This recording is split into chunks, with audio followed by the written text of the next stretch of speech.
Salut les gars, on se retrouve pour une nouvelle vidéo. Donc aujourd'hui, je vous annonce que j'ai vendu la 107. Donc elle est enfin partie après plus d'1 mois de mise en vente. Alors je vais vous expliquer pourquoi elle est partie au bout de 1 mois alors qu'elle pu partir avant. Je vais tout vous expliquer dans cette vidéo. Et dans 1 ou 2 semaines, on verra. Je vais vous sortir la vidéo de ma nouvelle voiture que j'ai récupérée hier. Donc je pense j'ai fait un bon coup, pas forcément une super affaire, mais j'ai fait un bon coup, je l'ai pas payé cher, je l'ai payé un peu moins que ce que ça vaut au prix normal je pense. Donc voilà, je vous ferai une vidéo d'ici ou le week-end prochain ou dans 2 semaines. Et là on va parler de la vente de la 107. Donc pour rappel, c'est une voiture que j'ai payée 2900 €. C'est une voiture où j'ai fait aucun frais dessus, j'ai juste fait une carte grise qui m'a coûté 100 € et quelques.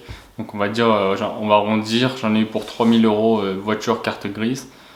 Et c'est une voiture que j'avais mise en vente à 4900 €. Sauf que 4900 €, j'avais aucune touche, j'ai laissé peut-être 2-3 semaines comme ça, j'ai rien eu. Donc j'ai baissé petit à petit, et je commençais à avoir des touches à partir de 4000 €, 4200. Voilà, là je commence à avoir des touches, mais c'était vraiment pas sérieux, ça allait pas plus loin.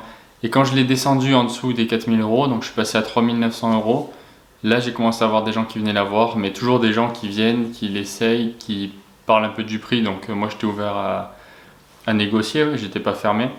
Mais les gens, directement ils abusent, parce que quand moi je l'ai mis à 3900 €, il y en a qui venaient me voir et me disaient 3000 €. Mais mon problème c'est que 3000 € je gagnais rien dessus. C'était pas mon but c'est de gagner un peu quelque chose et d'avoir après de pouvoir acheter une voiture plus grande.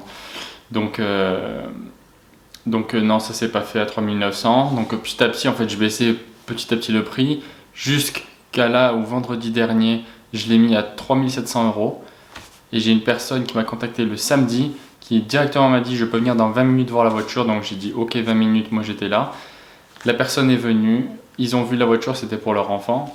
Donc voilà, la carrosserie, il y avait des défauts comme il était annoncé dans l'annonce et comme je l'ai montré en vidéo. Les gens, ça les a pas dérangés, eux c'était pas ce qu'ils cherchaient, eux c'était par rapport au kilométrage que ça les intéressait la voiture. Donc on a fait l'essai de la voiture, les gens ont validé la voiture et ils m'ont dit on va chercher l'argent et on revient. Du coup ils sont revenus même pas 1 heure après, on a fait la vente, la voiture elle est partie directement et la voiture du coup je l'ai vendue pour 3400 €. Voilà, donc les personnes voulaient me la prendre à 3200. J'ai dit non. J'ai dit moi mon dernier prix c'était 3500, ils m'ont dit 3300, j'ai dit non plus. Et j'aurais dit moi voilà, je peux pas descendre en dessous de 3400. Donc ils m'ont dit ok, il n'y a pas de souci. Donc la vente s'est faite à 3400 €. Sans compter la carte grise, j'ai fait 500 € de bénéfice sur la voiture. Et avec la carte grise, du coup j'en ai fait que 400. Donc 400 c'est déjà mieux que rien sur 3400 €. Donc franchement, je suis assez content. J'espérais honnêtement la vendre un peu plus, mais voilà, on va pas cracher sur 400 € quand même.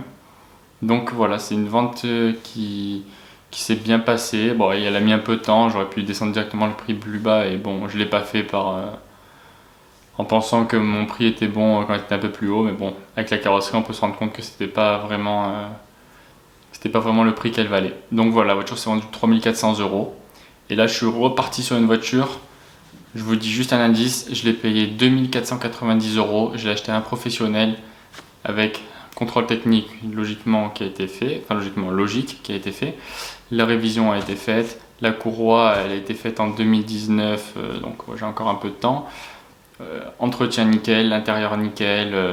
Franchement la voiture elle est impeccable, il y a juste, bon la carrosserie elle est propre et elle s'est pris la grêle parce que le capot on voit qu'il est grêlé, il a été grêlé, le toit idem, mais sinon tout le reste nickel de la voiture. Je vous la présenterai dans la prochaine vidéo. Donc les gars, abonnez-vous, aimez, partagez et puis on se retrouve dans la prochaine vidéo pour la présentation de ma nouvelle voiture et du test. C'est pas une voiture de fou, mais c'est toujours une petite voiture sympathique et qui je pense je peux faire un billet dessus. Voilà. Donc les gars, c'était le sujet de la Peugeot 107. J'espère que vous avez aimé. N'hésitez pas à me dire en commentaire. Et on se retrouve à la prochaine. Allez, ciao!